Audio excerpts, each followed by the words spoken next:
1절부터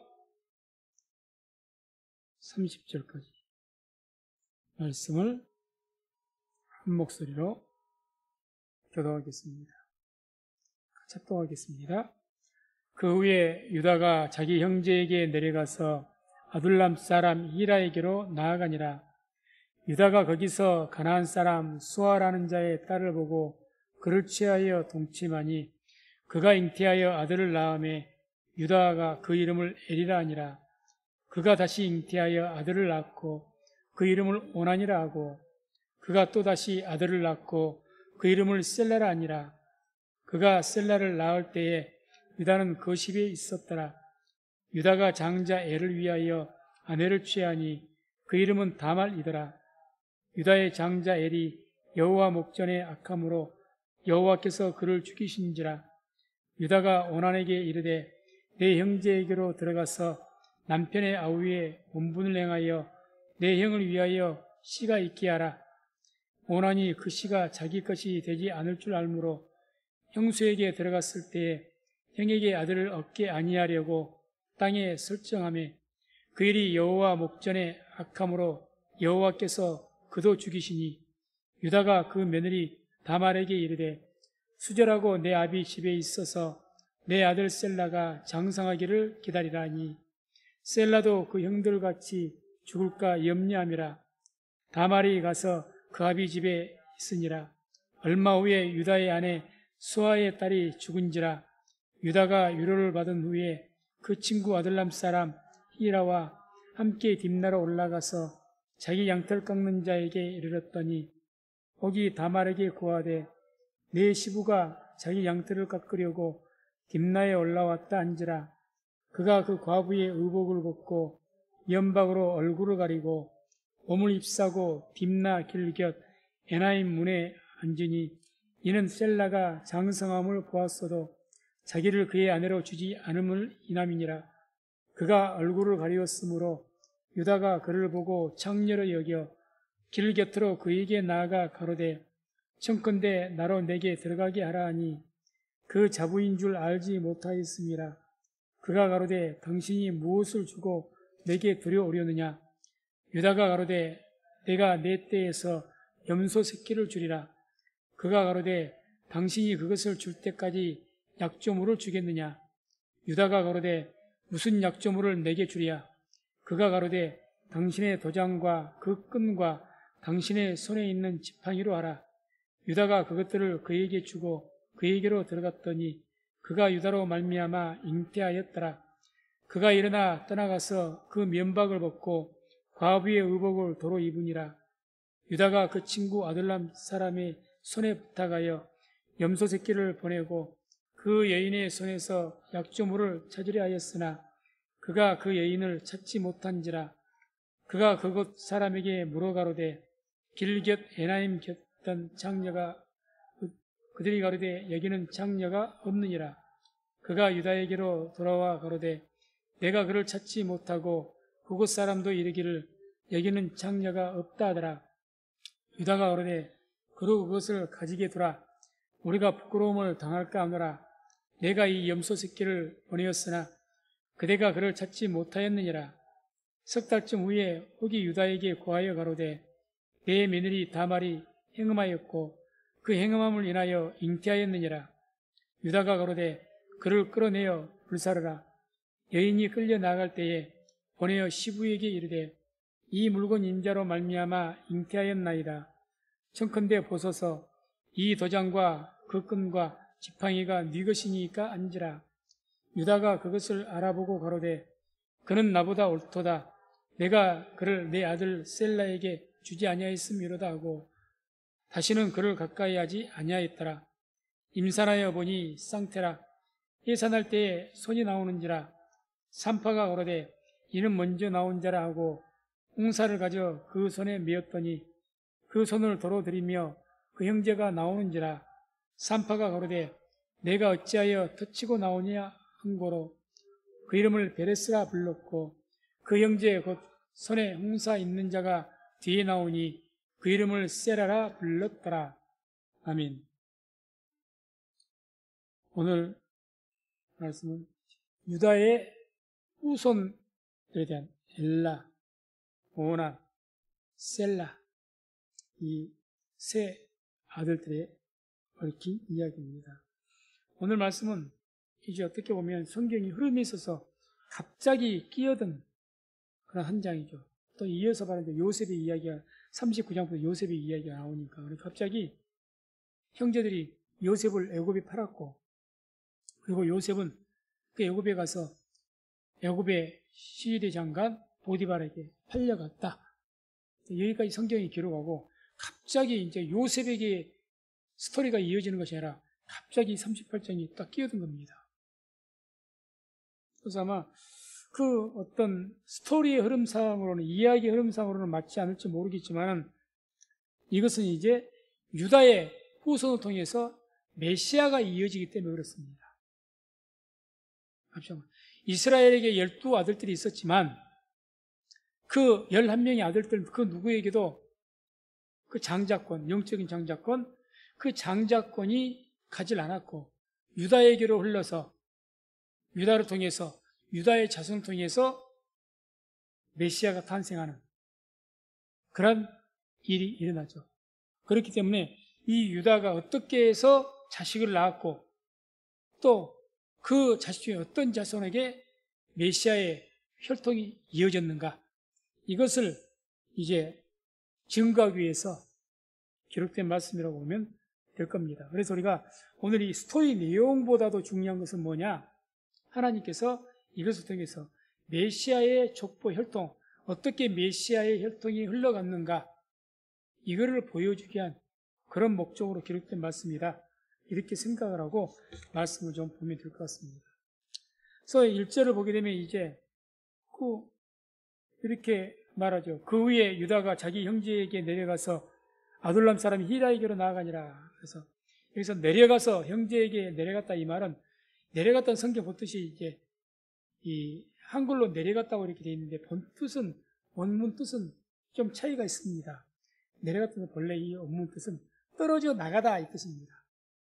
다시 말해서 형제들과 같이 거하다가 유다 혼자서 독립한 거죠. 독립한 겁니다. 그래서 아둘람 사람 히라에게 가서 아마 그 근처에서 어떻게 살게 되어진 겁니다.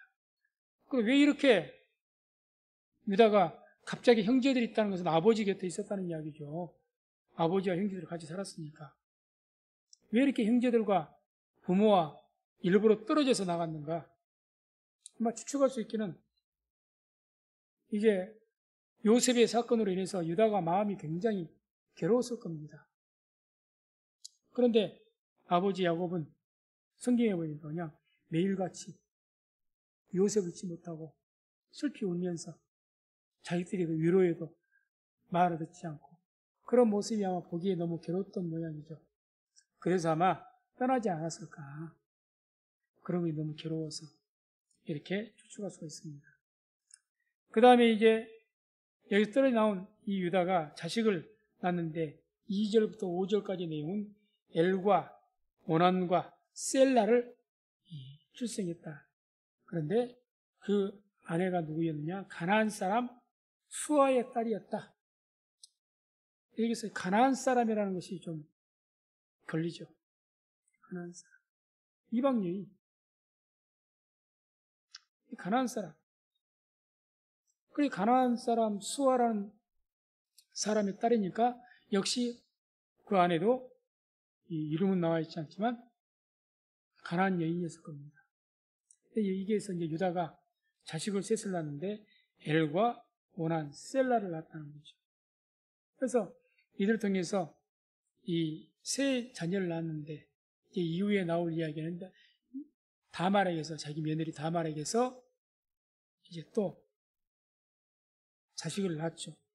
그래서 이 베레스와 셀을 낳았는데 그 자식까지 해서 성경은 유다에게 아들이 5이 있었다고 이렇게 역사에 기록을 합니다. 이 역대상 2장 3절 4절에 보면 이런 말씀이 나와요. 유다의 아들은 에르와 오난과 셀라니 이 세 사람은 가나안 사람 수아의 딸이 유다로 말미암아 낳은 자요.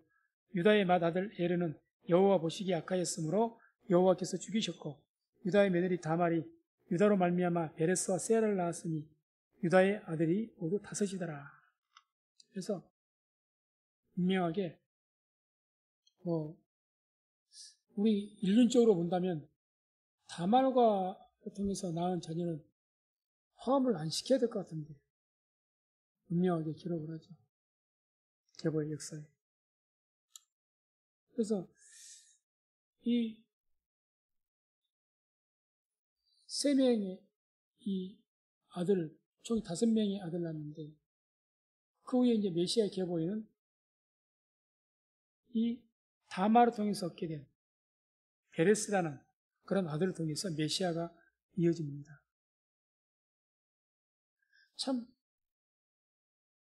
우리가 거룩한 계보인데 예수님의 족보니까 너무너무 거룩해야 될 족보인 것 같은데 거기에 자기 아들의 아내였던 며느리와 그 관계를 통해서 낳아진 후손이 메시아의 조상이 되었다?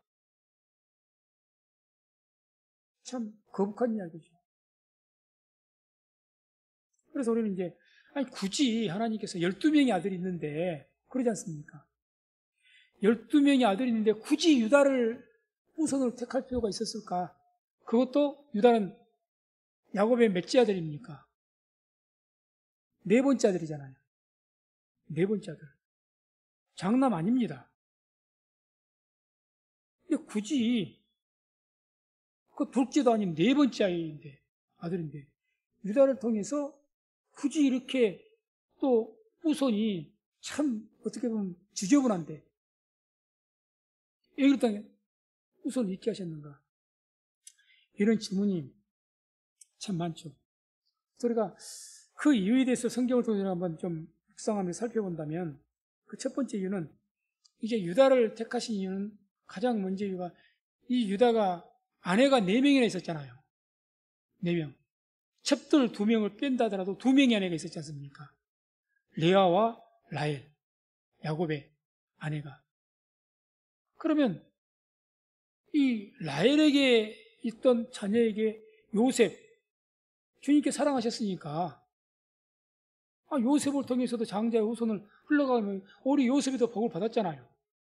또 성경은 또 압도적으로 요셉에 대한 이야기를 많이 하지 유다에 대한 이야기는 별로 없어요.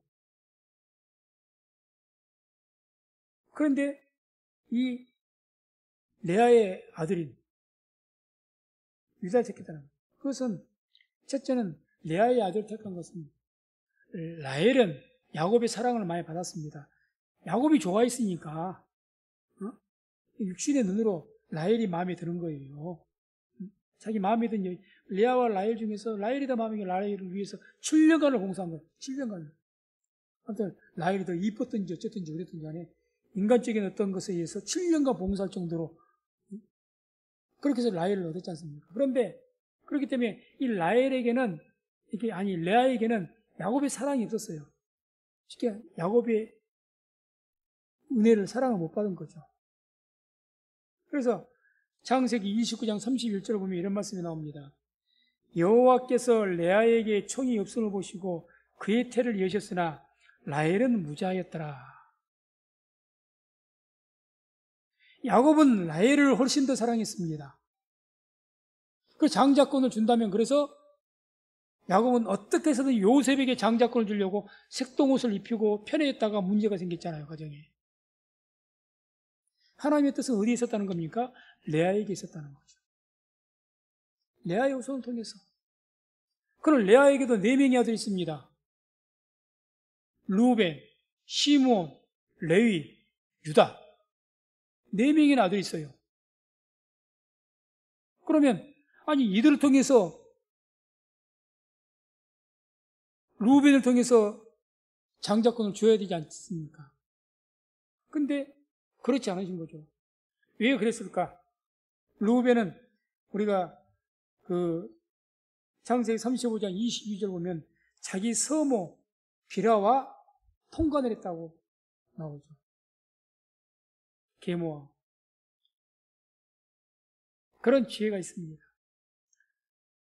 이런 악이 있는데 그 큰 죄죠. 아버지 아내니까 큰 죄죠. 다른 어떤 것하고는 아주 이것을 표현해서 성경 어떤 식으로 표현합니까? 아버지의 하체를 범했다 이렇게 표현하거든요. 아버지의 하체를 범했다. 이거 중요한 그런 어떤 죄로 여깁니다. 우리가 이 노아 시대에 오면은 셈과 함과 야벳 중에서 이 함이 저주를 받고 이렇게 그 가나안의 아비 가나안이 저주받은 것은 바로 함 때문에 자기 아버지 때문에 그랬잖아요. 그 저주받은 땅이 지금 가나안 땅이에요. 그래서 함이 왜 저주받았습니까? 노아가 아버지가 술 한잔 드시고 발가벗고 있는데 이 함은 아버지의 수치를 하체를 보고 조롱한 거예요. 아버지 하체를 보고 조롱해도 그만큼 저주가 있었는데 아버지 아내와 통과해서 이게 얼마나 큰 죄입니까? 그런 자에게 이게 뭐 장자권이 갈 리가 없는 거죠. 그래서 아마 이 르우벤은 거기서 탈락된 것 같습니다. 마땅히 받아야 되게 마땅히 혈통으로 왔습니다. 마땅히 장자권을 이어야 됩니다. 대단히 중요하니까. 거기서 된 거죠. 그러면 시므온 둘째, 레위 셋째, 이들은 왜 하나님께서 택하지 않으셨을까? 그 두 번째 세면은 아마 창세기 34장 24절 27절 보면 우리가 그때 봤던 것처럼 그 세겜족의 그 디나 사건이 있을 때 그 세겜 사람들에게 우리와 같이 할례를 받으면 당신들 말대로 우리와 같이 결혼도 하고 이렇게 같이 서로 하나가 되겠다. 그렇게 거짓으로 약속해 놓고 시므온과 레위가 어떻게 했습니까? 그 세겜족 남자들 다 죽여버리지 않습니까? 한두 명도 아니고 무서운 사륙을 벌였죠. 어마어마한 사륙을 벌였습니다. 그래서 이 야곱이 죽기 전에 자기 자손들을 위해서 축복 기도하는데 그 예언 기도를 하는데 그 기도를 보게 되면 49장 5절에서 7절을 보게 되면 이렇게 기도를 합니다. 시몬과 레위는 형제요 그들의 칼은 잔해하는 기계로다. 내 혼아 그들의 모의에 상관하지 말지어다. 내 영광아 그들의 집회에 참여하지 말지어다. 그들이 그 분노대로 사람을 죽이고 그 혈기대로 소의 발목 힘줄을 끊었음이로다. 그 노염이 혹독하니 저주를 받을 것이요 분기가 맹렬하니 저주를 받을 것이라. 내가 그들을 야곱 중에서 나누며 이스라엘 중에서 흩트리로다. 그들의 칼은 잔해하는 기계다. 저주를 하는 거죠. 그러죠. 사람을 그것도 속여서 완전하게 속인 것 아닙니까? 너무너무 비열한 거죠. 그런 이런 자들이 이렇게 큰 피를 많이 흘린 자가 피를 흘리면 성전을 짓지도 못하게 하시는데 이렇게 무서운 피를 많이 흘린 자들에게 장자권이 갈 리가 없는 거죠. 굉장히 큰 악을 행한 거죠. 그런 이들도 그래서 네 번째 아마 유다가 된 것 같습니다. 유다가 하나밖에 안 남은 거지 쉽게 말하면 유다에게는 뭐 특별하게 말할 만한 뭐 이렇게 큰 악이라고 말할 만한 죄가 없거든요.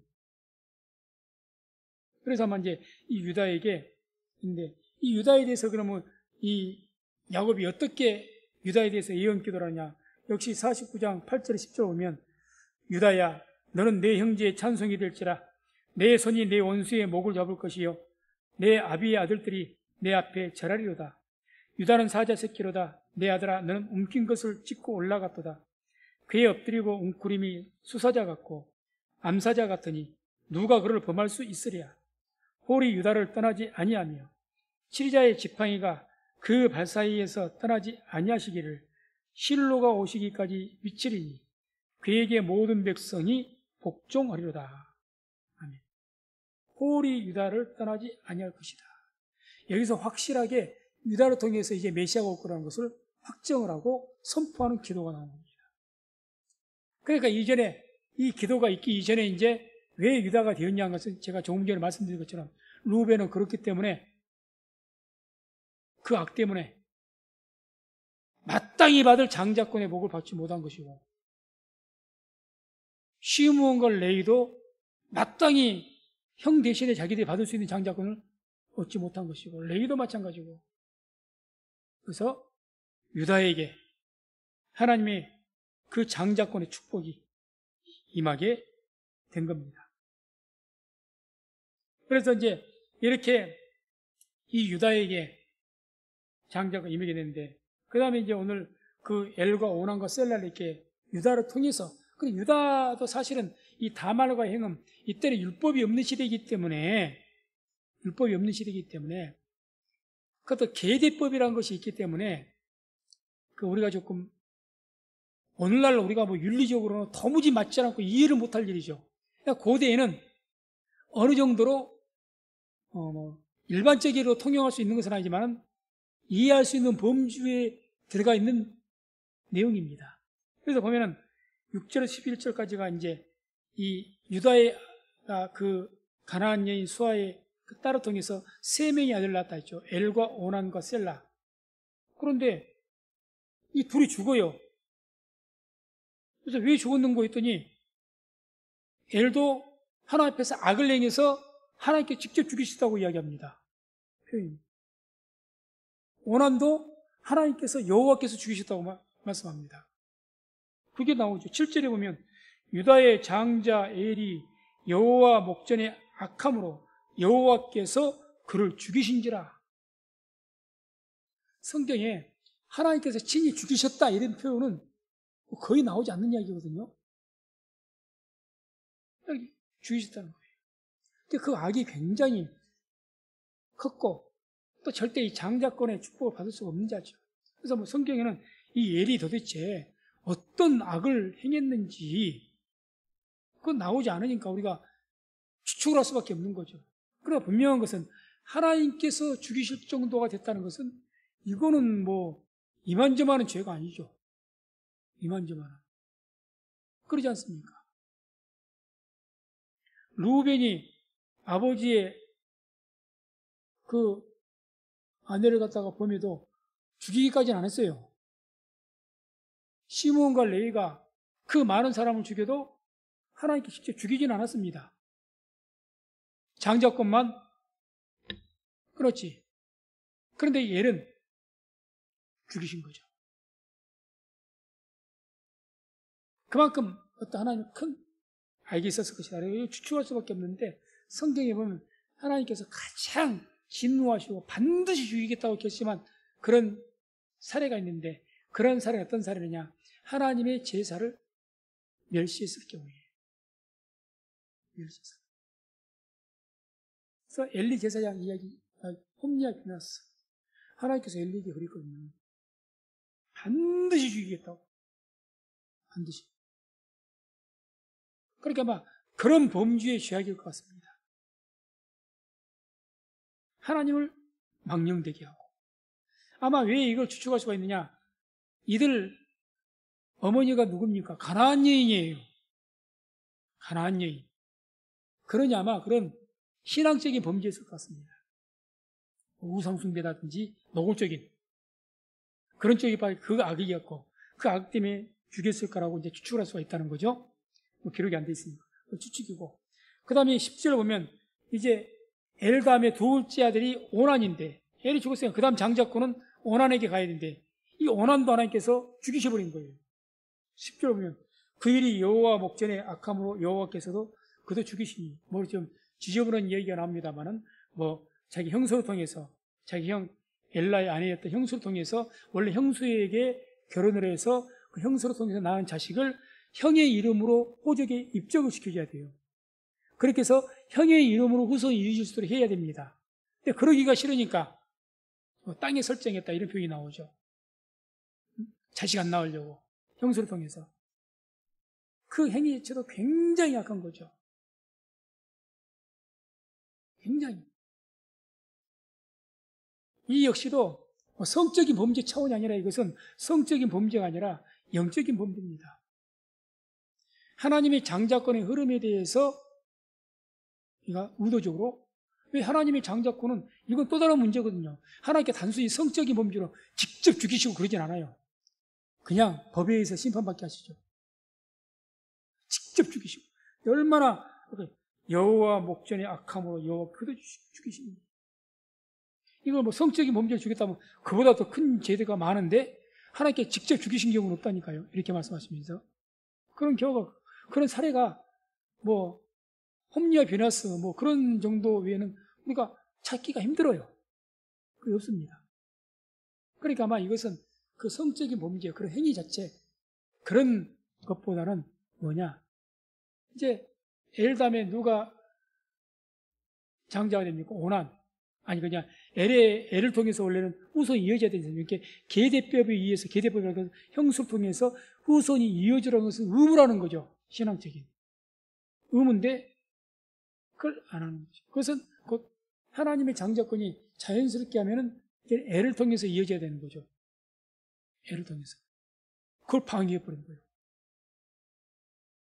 그러니까 하나님의 어떤 그 흐름을, 어떤 메시아에 대한 흐름을 갖다가 자기가 인위적으로 방해해버린. 물론 아마 오나는 왜 이렇게까지 했을까? 뭐 그것을 뭐 알고 이렇게 했을까? 그것보다는 이 현실적인 이유는 자기가 왜 이제 그걸 안 하려고 하냐. 일반적으로 계대법이라고 해서 이렇게 자기 형을 위해서 잘 이렇게 안 하려고 한답니다. 그 이유가 뭐냐? 자기 어떤 형제를 위해서 안 하려고, 그 어떤 책임을 안 맡으려고 하는 이유는 자기 형을 위해서 후사를 이어주면 이제 재산을 분배받을 때 어떻게 되겠습니까? 현실적으로. 재산 분배가 형의 그 족보 쪽으로 올라가 버려요. 장자는 2배로 받잖아요. 다른 자녀들보다. 현실적으로. 그런 현실적인 문제 때문에 그게 싫으니까. 형이 자식을 못 놓고 죽으니까 이제 끝났다 하고 이제 좋아했는데 그러면은 뭐 이제 뭐 내가 둘째니까 내가 이제 아버지의 유산 상속받겠지. 다 이렇게 생각을 했는데 아니 계대법으로 해서 형의 이름으로 그 자식을 낳아서 그러면 다음에 형수에게 그 형의 아들로 해서 올려줘야 되니까. 그러면은 재산이 어떻게 되죠? 환감해버리는 거죠. 유산이. 아마 현실적인 문제는 그런 문제였을 거라고 봅니다. 야곱도 그랬죠. 야곱이 장자권을 갖다가 팥죽 한 그릇에 팝니까? 재산을 2배로 받는데 어느 바보가 재산 2배를 받을 것을 갖다 팥죽 한 그릇 팔아먹어요. 바보가 아닌 이상. 그게 아니죠. 이미 야곱 그 예서는 따로 나가 살았잖아요. 사냥꾼이 돼갖고 들사람 돼갖고 재산을 분배받은 거예요. 이미 아버지한테. 그래서 따로 가서 결혼을 했고 그러니까 재산 상속과는 아무 관계가 없으니까 팔아버린 거예요. 영적인 의미로만 따져. 아마 그런 이유 때문에 이렇게 오나는 그렇게 악을 행했지만 그것이 하나님 보시 어찌했든 하나님의 섭리를 깨뜨린 것이니까 하나님께서 그도 죽이셨다. 더더욱이 이것은 아마 가나안 여인의 후손이었기 때문에 더 그랬을 겁니다. 가나안 여인 후손이었기 때문에. 그래서 이와 같이 우리가 뭐 특별하게 엘과 오난을 직접 죽이셨다, 여호와께서 죽이셨다 이렇게 나오니까 여기서 우리가 알아야 될 것, 하나님 앞에 우리가 정말 하나님께서 진노하신 큰 죄가 무엇인가 우리가 알아야 됩니다. 오늘날도 해당되는 거니까. 오늘날도 해당이 되는 이야기입니다. 그래서 이렇게 하나님의 큰 어떤 하나님을 망령되이 끝나든지 하나님의 그 뜻을 정면으로 대응하고 대적하는 거. 하나님 대적하는 거거든요. 이거는 하나님께 큰 진노로 사죠. 큰 진노. 하나님 대적해서 마귀가 대적하는 거거든요, 이게. 사탄 마귀가 하는 거죠.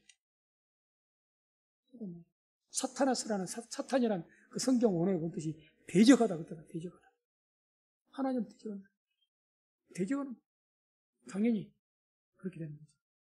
그 다음에 성경에 하면 하나님께서 미워하시는 것이 가증스러운 범죄, 가증하단 말이 간혹 나옵니다. 가증이 여기더라. 동성애도 포함된다고 했죠. 우상숭배는 말할 것도 없고 가증이 여기는 범죄들. 그걸 가증하게 하는 것은 굉장히 하나님께 진노하시고 그렇습니다. 그 다음에 이제 11절을 보게 되면 11절에서는 이제 가만히 보니까 어쨌든 자기 아들 엘이 죽고 유다가 가만히 보니까 오난 둘째까지 죽었어요.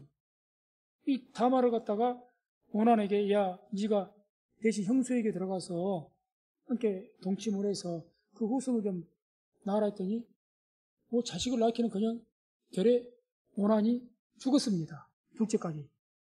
그러니 나머지 아들은 누구밖에 없는 거예요. 셀라 하나밖에 없는 거예요. 그래서 두려워서 이제 이 다말에게 며느리에게 이야기한 거죠. 야 다말아 이제 핑계를 댄 거죠. 핑계가 사실일 수도 있지만 아직 이 막둥이가 셀라가 아직 결혼하기는 이른 때니까 여기 있지 말고 당분간 너희 친정에가 좀 있어라.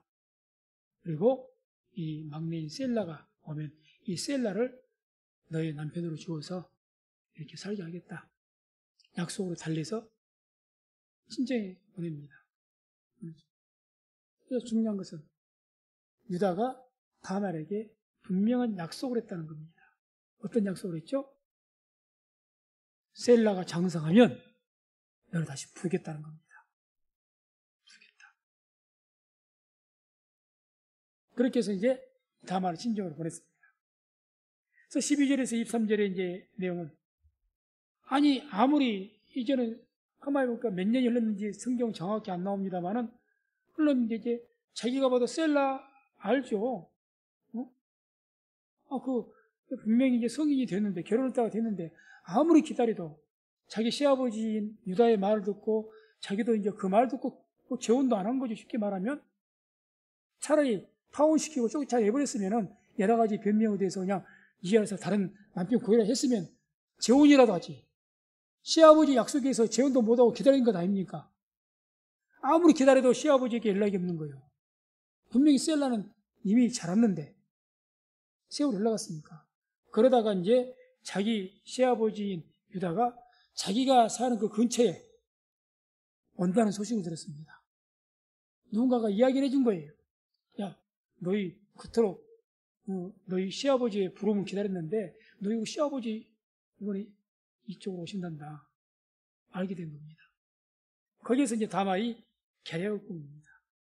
우리가 잘 아는 계략이죠.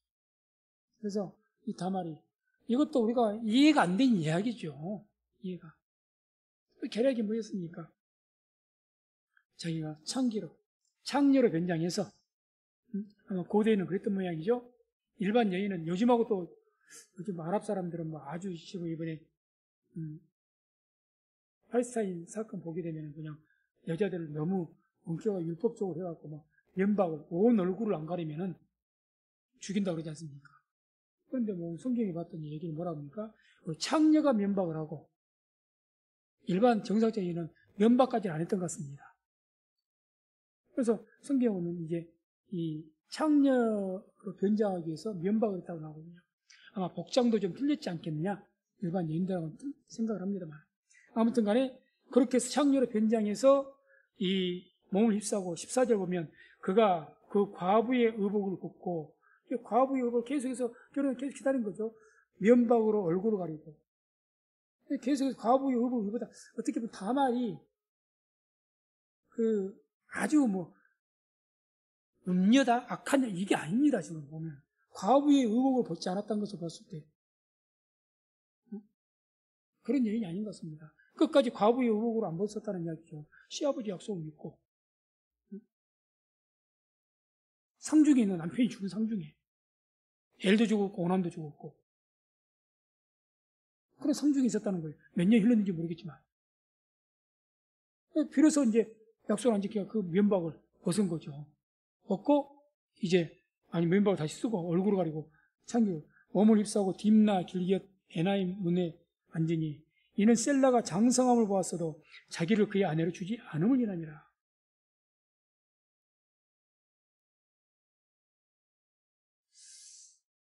이거를 이제 다말을 책망하기보다 유다도 스스로 고백을 했지만 약속을 이해하지 않으니까.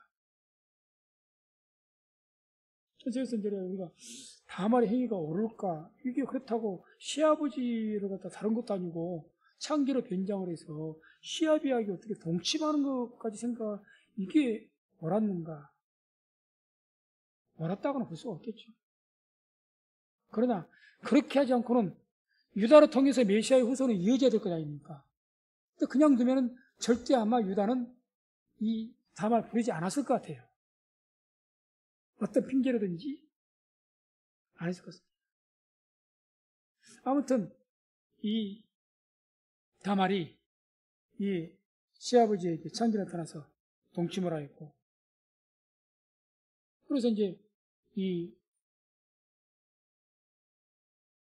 유다가 이후에 그 다말하고 약속하면서 뭐 이제 돈으로, 창기들에게 돈을 줘야 되니까 돈으로 주지 못하고 대신해서 그 재물로 주지 못하고 대신에 염소 새끼를 약속하면서 줄 것이 없으니까 뭐 지팡이나 도장 이런 것을 이제 주고 다음에 내가 다시 돈 주겠다 찾아와서 이렇게 말했던 거예요.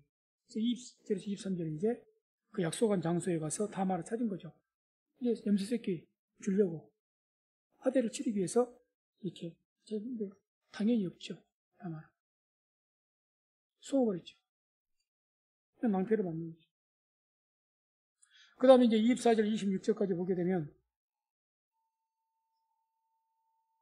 이제 한 3개월 정도 지났던 것 같습니다. 그러니 이제 아마 바로 또 임신이 됐던 것 같죠. 그래서 다말이 이제 임신을 하게 되니까 일부러 아마 알렸을 것 같습니다. 그래서 일부러 다말. 일부러 계획을 했으니까.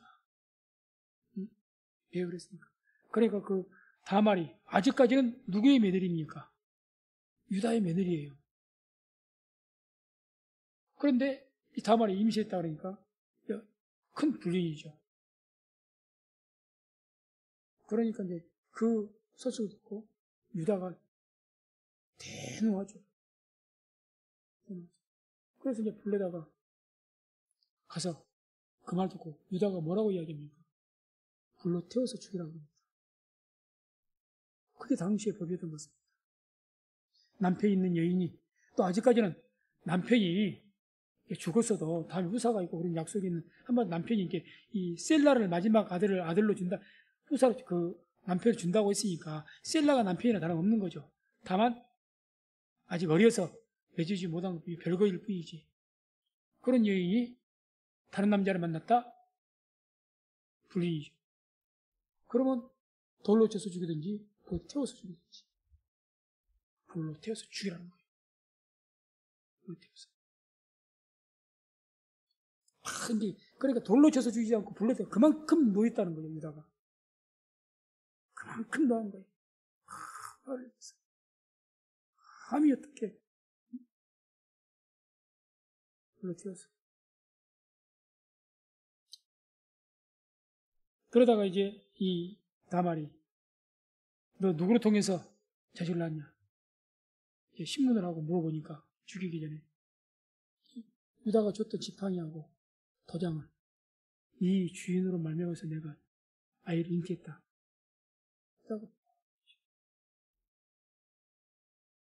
철렁이 있을 겁니다. 그러고 나서 고백하는 것이 그게 내가 부인하지 않고 바로 유다가 뭐라고 합니까? 26절에 유다가 그것들을 알아보고 가로되 그는 나보다 옳도다. 이게 참 쉽게 고백할 수 있는 내용이 아니죠. 아무도 모르는 일 아닙니까? 친구가 내가 부인하면 그만이요. 그러잖아요. 누구에게도 숨기고 싶었던 이야기고 뒷나에 있었던 자기 친구 외에는 모르잖아요. 지금 자기 집안 식구 중에서 누가 합니까? 아무도 몰라요. 그 지역에는 내가 아니라고 발뺌하면 그만입니다. 이게 쉬운 고백이 아니죠. 자기 아버지 앞에서 지금 온 가족이 모여서 심판하는 거니까 유다의 며느리를 온 가족 지금 동생들도 있고 형들도 있고 이게 몸 창피입니까? 그런데 그걸 보고 마자 그대로 시내고 더욱더 나는 뭐까지 이야기하느냐 핑계 오히려 다말을 두둔하면서 다말이 내 며느리가 나보다 더 어렵다. 내가 정말 나쁜 사람이다. 그렇게 고백했다는 거죠. 저는 이걸 통해서 오히려 참 유다의 의로움을 봅니다. 이렇게 쉽게 고백할 수 있는 이야기가 아니잖아요. 그래서 뭐라고, 내가 그를 내 아들 셀라에게 주지 아니하였으므로다.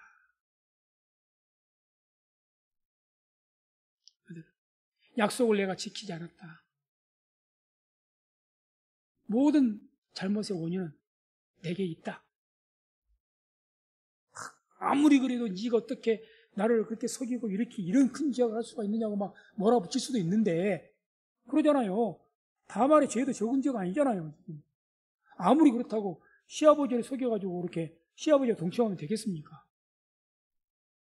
그러니까 그렇다고 어떻게 시아버지를 모르고 오는 것도 아니고 알고 이렇게 할 수가 있느냐 막 몰아붙여서 그 죄를 더 물어서 더 할 수도 있는데, 유다가 깨끗하게 자기 죄를 고한 거죠.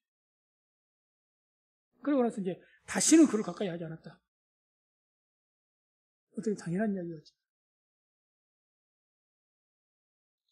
그렇게 해서 이제 이 메시아의 계보가 이어진 걸로 볼 수가 있습니다.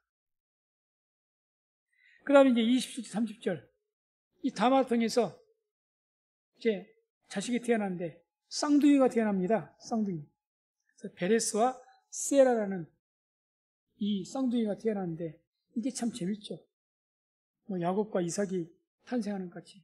쌍둥이가 태어났는데 야곱은 어떻게 탄생을 합니까? 에서는 태어나면서 야곱이 형 에서의 발꿈치를 붙잡고 나왔다 그러잖아요. 그런데 이 베레스와 세라는 처음에 이제 이 나오는 그 아이가 누구였느냐? 베레스가 아니라 세라였습니다. 세라. 먼저 쌍둥이에 먼저 나온 놈이고 뒤에 나온 놈이 있을 것 아닙니까? 먼저 나온 놈한테 홍사 붉은 줄을 딱 묶었어요. 왜? 이 아이가 장자라는 것이죠. 이제 쌍둥이라도 장자는 있어야 되니까 그만큼 장자권이 중요합니다. 누가 첫째냐 이게 중요한 거예요. 홍사를 딱 묶었습니다. 아 근데 웬걸? 엄마 뱃속에서 막 나와서 끄집어내려는데 이 베레스가 안에서 자기 형을 끌어당겨 버린 거야. 그리고 지가 먼저 나와버린 거야, 또. 정녕 나오기는. 이 세라는 엄마 뱃속 나왔다가 다시 들어가 버린 거예요, 쉽게 말하면. 들어가 버린 거예요, 엄마 뱃속으로. 다시 나온 거예요, 성경 보면. 그러니까 네가 어떻게 이렇게 뚫고 나오느냐, 형을 제치고. 그래서 베레스랑 뚫고 나가다 아니 뜻이거든요. 뚫고 나와서 베레스가 된 겁니다. 베레스. 그래서 이 베레스가 나왔는데, 어쨌든 홍사를 맨 것은 누구죠? 세라죠. 아무리 나왔다가 들어갔지만은 일단 신호는 표시는 해놨으니까. 그러나 영적 그 메시아의 계보는 이 세라가 아니라 베레스로 이어집니다. 베레스로. 그래서 참 우리 그 성경을 연구하시는 그 신학자분들은 그런 말씀을 한대요. 구약 성경을 쭉 이렇게 연구하고 묵상하다가 하나님께서는 장자에 대한 기피증이 계신 것 같다. 그런 것 같아요. 다 장자가 뭔가 잘못되거든요. 장자가. 가인도 그렇고 장자에게서 문제가 일어나요. 장자에게서. 장자가 복을 못 받고 장자인데 장자권을 빼앗겨버리고 뭐 죽든지 빼앗기든지. 그래서 장자 기피증이 있으신 것 아니냐.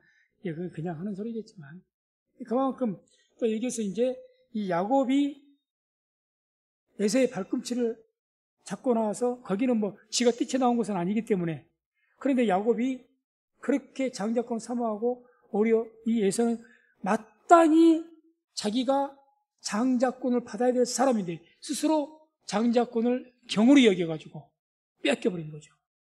그러니까 하나님께서 장자권을 빼앗아버릴 정도로, 계시록적인 표현을 한다면 하나님께서 촛대를 옮겨버릴 정도로 진노하신 것은 뭡니까?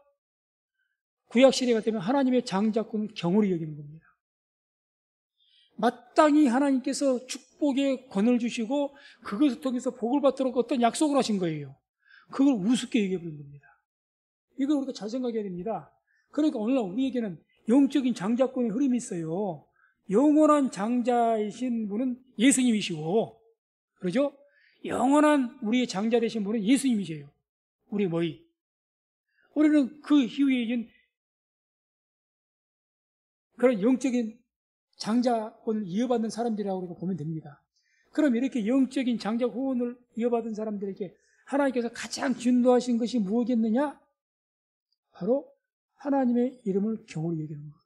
하나님께서 장자권을 줬는데 그걸 우습게 여긴 거예요. 자, 이것을 이렇게 생각해 볼까요? 하나님께서는 모든 믿는 자들에게 축복을 주시기 위해서 예배라는 것을 약속으로 주셨습니다. 맞습니까? 예배를 주셨어요. 너희가 하나님을 신령과 진정으로 예배하는 것. 여기 하나님의 약속과 축복이 다 들어가 있습니다. 그런데 그걸 우습게 얘기해요? 가장 진노하십니다. 무섭도록 진노하십니다. 구약시대에도요, 제사 제도가 시행되어 있던 제사 이상이 중요한 게 없었습니다. 제사 이상이. 제사를 멸시했을 때마다 하나님께서 얼마나 진노하셨는지 모릅니다. 그걸 우리가 잘 알아야 됩니다. 예배를 경홀히 여기는 것, 우습게 여기는 거죠. 가볍게 여기는 거죠. 하나님 약속인데. 우리에게 하나님께 뭘 약속을 주신 겁니까? 예배를 통해서 축복하시겠다고. 더 근본적인 우리의 영혼 구원은 예수를 믿는 믿음으로. 근데 믿음을 우습게 여겨요? 예수 믿는 믿음을 우습게 여겨요? 그것보다 큰 죄는 없습니다. 그보다 더 큰 죄가 어디가 있어요? 살인죄보다 더 큽니다. 살인죄보다.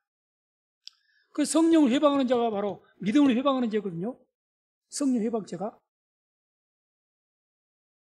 심지어 예수님이 그러지 않습니까? 나이를 거역한 것도 용서를 받을 수가 있다. 예수님을 거역한 것도. 그런데 성령을 회방한 자는 결단코 오는 세도 용서받지 못한다 했어요.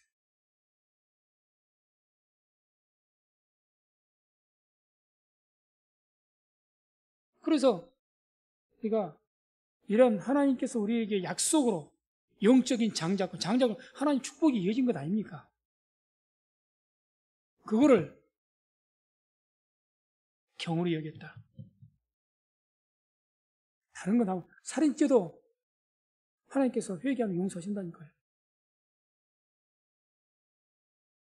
예배를 용서한 것, 경홀히 여기는 것은 정말 택한 백성이라면 거기서 구원을 못 받거나 그러지 않고 무서운 징계가 있을 겁니다.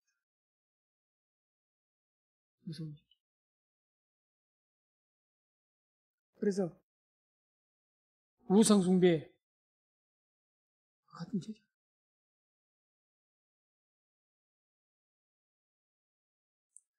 아무튼 그렇게 돼서 이제 이 베레스를 통해서 후손이 이어지는데 우리가 이제 마태복음 그 1장 쭉 보면 예수 그리스도의 세계라 해서 예수님의 족보가 쭉 나오지 않습니까?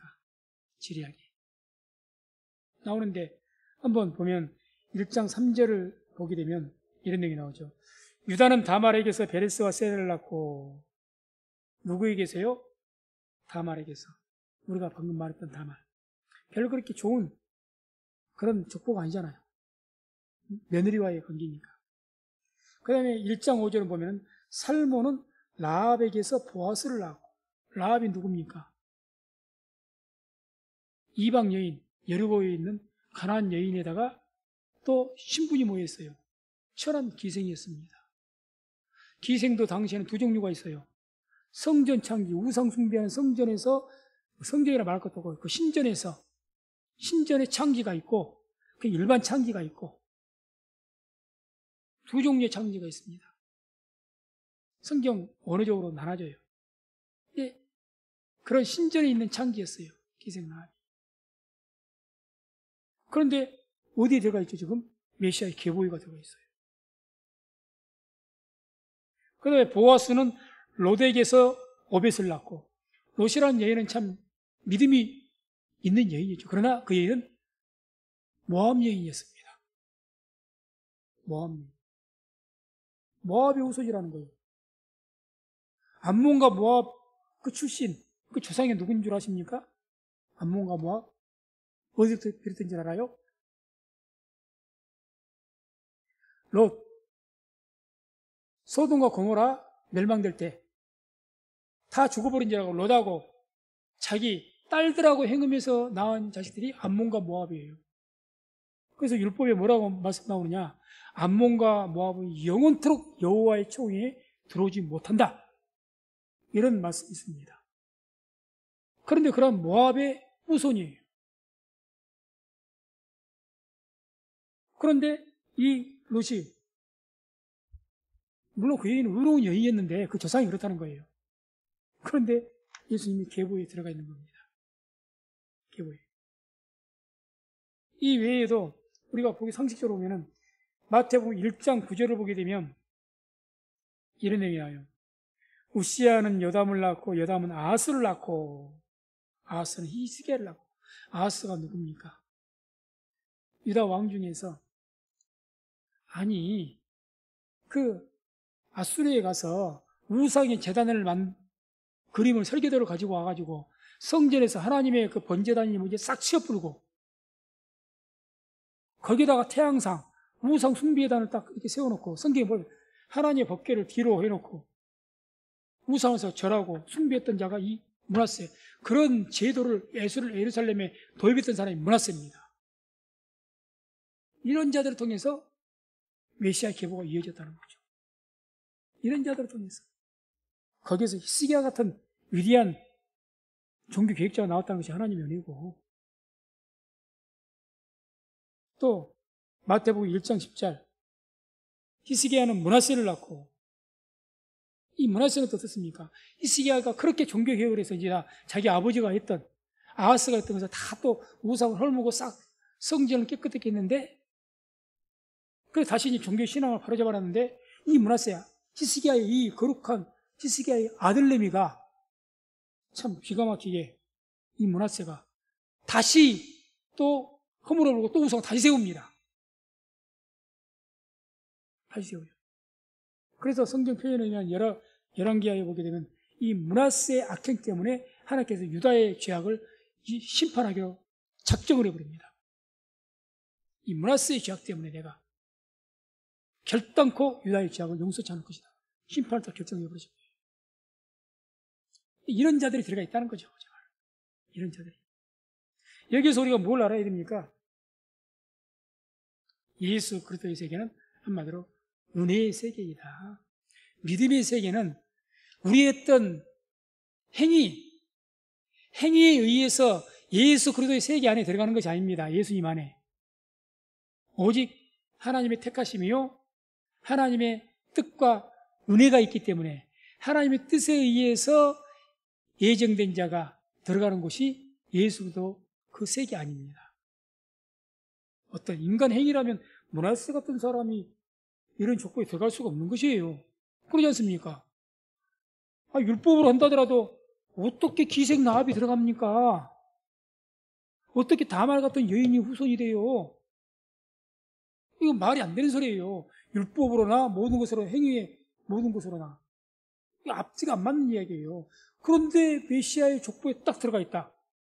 그 이미 뭘 말하는 거예요?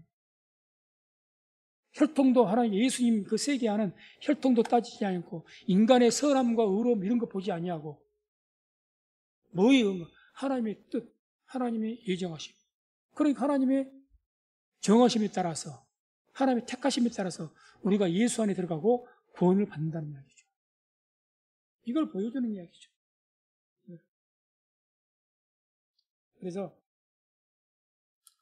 에베소 2장 8절 9절 보면 이런 말씀이 나옵니다. 너희가 그 은혜를 인하여 믿음으로 말미암아 구원을 얻었나니 이것이 너희에게서 난 것이 아니요 하나님의 선물이라. 행위에서 난 것이 아니니 이는 누구든지 자랑치 못하게 함이라. 우리가 믿음으로 구원을 얻는데 그것은 우리에게서 난 것이 아니다. 너희가 뭐 잘나서 똑똑해서 믿는 것이 아니라 하나님에게서 주신 것이다. 믿음이라는 게. 너 행위 자랑할 것이 없다. 그래서 이런 모든 것을 통해서 보더라도 모든 하나님의 어떤 구원의 역사 또 이랬던 하나님께서 우리 구원자이신 예수님, 이 모두 된 것은 하나님의 뜻과 하나님의 그 어떤 미리 정하심과 예정이죠, 예정. 그것에 의해서 하나님의 구원의 계획이라고 하죠. 그 계획에 의해서 온전히 하나님의 뜻과 예정과 운에 의해서 이루어진 거지, 인간의 뜻이라든지, 인간의 어떤 의지라든지, 인간의 어떤 선함이라든지, 그것과는 전혀 관계가 없다. 그래서 다시 한번 오늘 특별히 이 유다의 후손들을 통해서 예수님의 족보에 대해서 다시 한번 깊이 묵상해 보시오. 우리가 살아가면서 우리의 구원받은 것은 오직 하나님의 은혜요. 모든 것이 하나님의 은혜라는 것을 고백하시면서 살아가는 저와 우리 모두 성도님 되시기를 주의 이름으로 축원드립니다.